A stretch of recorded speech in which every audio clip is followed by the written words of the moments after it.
সকাল সকাল চলে এসেছি গাছে জল দেব বলে। সকাল থেকেই শুরু করেই, না হলে সারাদিনের রোদে গাছগুলো যেন একদম পুড়ে ছাই হয়ে যায়। একটু জল না দিচ্ছে, আর আমি জলগুলোকে একদম গাছের মাথা থেকে নিচ পর্যন্ত দিচ্ছি, তাহলে গাছগুলো একটুও প্রাণী যেন হয়। চারদিকে যে মানুষের যে অবস্থা, এই গাছ কমের জন্যই তাই অবস্থা।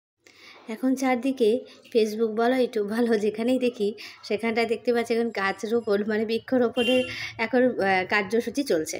তো এই সময়টা তো গাছ লাগানোর সঠিক নয়। বর্ষাকালটা হলেই বা অন্য সময়েও গাছ লাগালে হয়, কিন্তু এত প্রখর রোদে গাছ লাগালে হয়? এখনের উদ্যোগ দিলে হয়? আর এই গরমের জন্য, এর গাছের কবের জন্যই এত মানে গরম।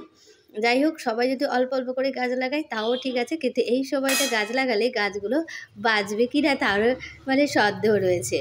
যাই হোক, চলো, যদি বাঁচে তো খুবই ভালো।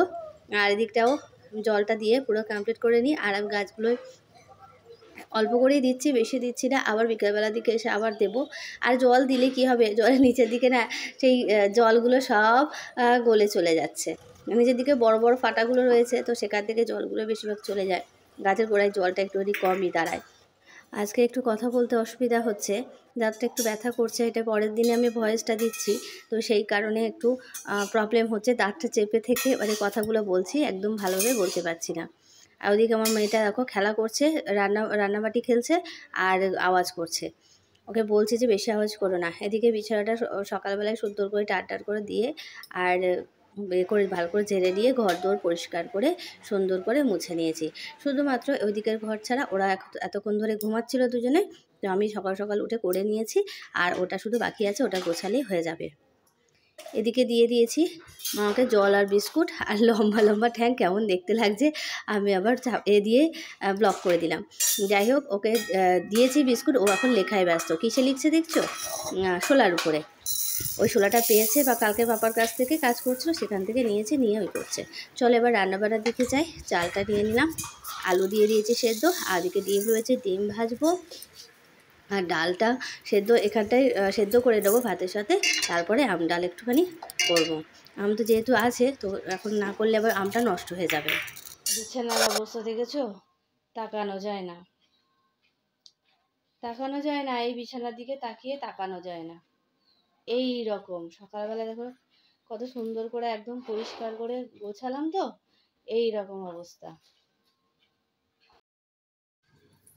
এদিকে ডালটাও সেদ্ধ হয়ে গেছে, বার করে নিয়েছি। আর আমটা কেটেছি, আমটা দেখো কেমন একটা পাকা পাকা মতন হয়ে গেছে। যাই হোক, এটাই দিয়ে দেব। আর ওদিকে ডিমটা বার করে নিয়েছি, ডিমটা ভাজবো, আগে আম ডালটা করে নিই।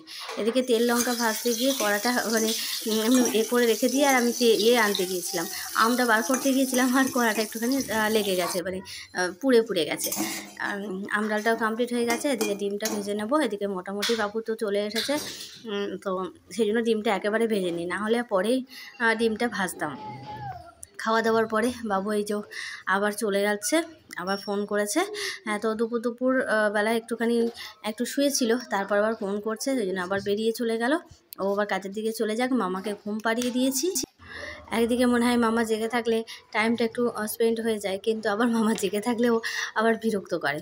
তো এই যেই সময়টা একটু ঘুমাই, সেই সময়টা আমি একটু স্বস্তির নিঃশ্বাস ফেলি। তো আমি একটুখানি নিজের কাজও করতে পারি, একটু নিজের মতো করে শুতেও পারি, আবার এই বাইরে এসে বসতেও পারি। তো আজকে বললাম একটুখানি বাইরে বসি এখানটায়। যা গরম, শুতেও মানে মন চাইছে না। আর মেঝে তো একদম গরম, মেঝেতে শুয়েছি ঘরের ভিতরে। আর এই বারান্দার ঘরটা দুপুরবেলা আর একটু মানে বেশি রোদের তাপ আসে, তো বারান্দাটায় ব্যবহার করি না, ওই ঘরের ভিতরে কোনো রকমে গরমের মধ্যে দুপুরটা চালিয়ে দিই। কষ্ট হচ্ছে মেয়েটার ঘুম না হলে আবার শরীরটা খারাপ হবে, তো সেই কারণে আমরা না হয় দুপুরবেলায় নাই বা ঘুমালাম। মেয়েটা তোকে একটুখানি নাও ঘুম পাড়ালে হয় না। সমস্ত স্কুল কলেজগুলো মোটামুটি সরকারি ছুটি দিয়ে দিয়েছে, ওদের তো এখনও দেয়নি, জানি না দেবে কি না।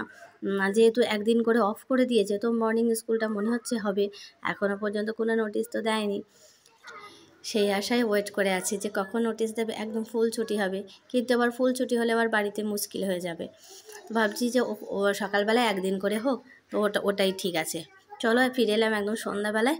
একটু বিয়েবাড়ি ছিল, তো সেখানটায় যাব বলে রেডি হয়ে গেছি। এই গরমকালেও বিয়েবাড়ি, এই বিয়েবাড়িতে গরমকালে খাওয়া দাওয়া মানে শরীর খারাপ, আর রান্নাবান্নাও খুব হালকার উপরে মানে করেছিল, সেটা আমি পরে দেখাচ্ছি তোমাদেরকে। আমি তো পরের দিন ভয়েস দিচ্ছি। তো খুবই হালকা পাতলার মতন হয়েছে। চলো আমি রেডিও হয়ে গেছি, আর এর গায়েটা খুলে দিয়েছি, দিয়ে ছোটো মতন করেছি, আর সেরকমভাবে কিছু গলা টলা পরিনি। আর এদিকটায় বাবুও রেডি হয়ে যাচ্ছে, মামাকে রেডি করে নিয়েছি, মামা নিচে পালিয়ে গেছে। আর বাজে প্রায় 9:30। আর এদিকে আজকে সেই নতুন ক্লিপটা মাথায় দিয়েছি, তো সেটাই একটু দেখার চেষ্টা করছিলাম আয়না দিয়ে কেমন লাগছে। ভালো লাগছে কিন্তু গরম লাগছে। চুলটা খুলিয়ে দিয়েছি, চলে এসেছে একদম বিয়ে বাড়িতে। বউ দেখাবো আগে, আগে বউ দেখার আগে আগে বর দেখে দিলাম। একই জায়গায় বিয়ে হচ্ছে। নতুন বউ এখন সেলফি তুলতে ব্যস্ত। আমি মানে ফটোটা তুলবো ভাবলাম, তারপর দেখছি সেলফি করতে ব্যস্ত। যাই হোক, আমাকে একটু তাকাতে বললাম, তা বলে একটু ছবিও তুললাম। চলো এবারে বাকি বিয়ে বাড়িটা এনজয় করা যাক।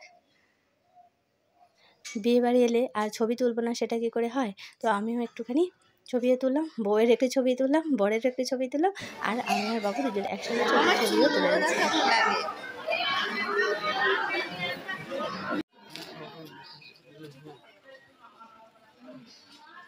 অনেকটা ওয়েট করার পর চলে এসছে একদম খেতে।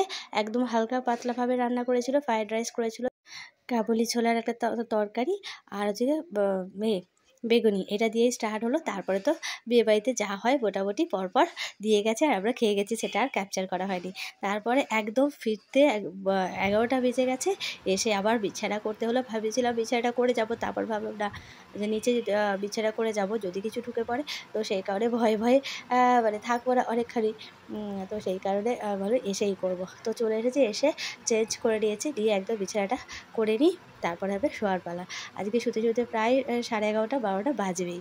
একটুখানি ফোন না দেখলে আবার হবে না, তখন আবার একটু ফোনও দেখবো।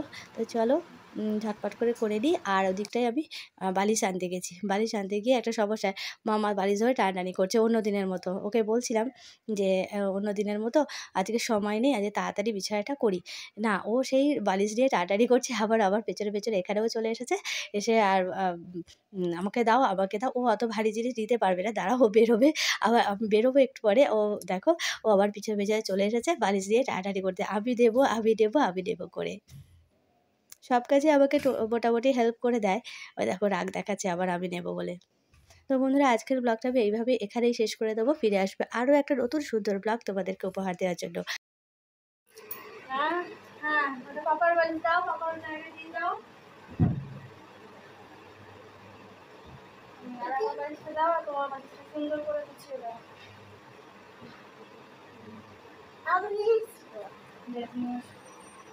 তো বন্ধুরা, ভালো থেকো, সুস্থ থেকো, অবশ্যই পাশে থেকো। দেখো চাঁদ মামাকে দেখা যাচ্ছে। হ্যালো চাঁদ মামা, চাঁদ মামা চোখ দিয়ে যা ছোনার, ও ছোনার যা শুয়ে শুয়ে চাঁদের আলো দেখতে পাচ্ছি।